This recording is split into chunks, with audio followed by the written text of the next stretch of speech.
Ruben, foreclosures just all over the place these days. You gave us a great number for the whole country, way up there, almost 1 million foreclosure beginnings, or what was it called? Filings, excuse me.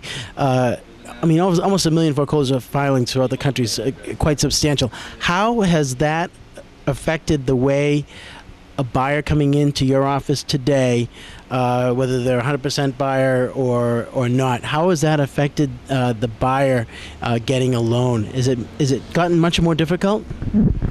It's gotten a lot more difficult, and what's really changed, what a lot of people don't know and realize is interest rates.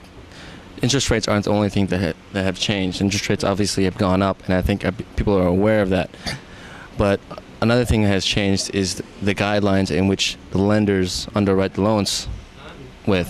For instance, if you're a first-time home buyer, they're much tougher on you now than they were 6 months ago. A good example is if you're a first-time home buyer, they're going to ask you to provide proof of rental payments, as opposed to 6 months ago when it might have been okay to live rent-free, for instance, if you were living with your parents.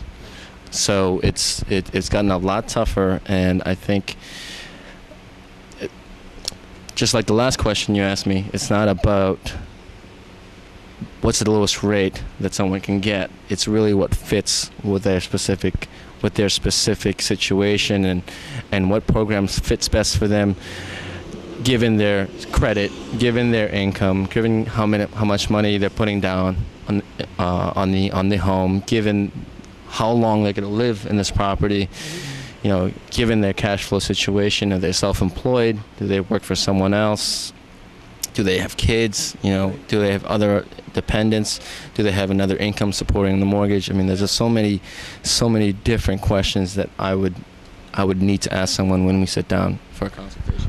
What's the number one question or the number one help that you would provide a first-time buyer now that the mortgage industry has changed because of these foreclosures?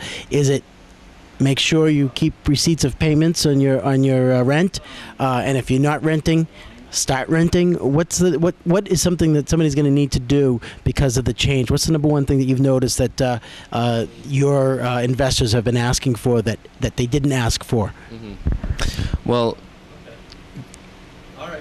the one thing that will never change is that lenders like to lend with people with higher credit. So I always tell people, and I get this all the time. I run into someone who's going to buy a house, and they say, well, I might not buy for a year. And I advise them, and I say, okay, well, do you know where you stand financially at this point? And they said, no, not really, but I think it's okay. Someone's running off with my motorcycle.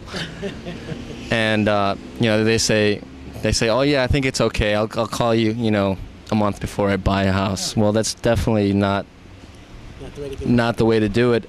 Credit affects everything that you do, whether or not you buy a house. When you buy a car, even when you rent, they're gonna check your credit. So you definitely have to be on top of that. The higher your credit, the less restrictive the guidelines are. Great. Thank you very much, Ruben. I appreciate it. Thank you. I'm Keith Carberry, and you're not.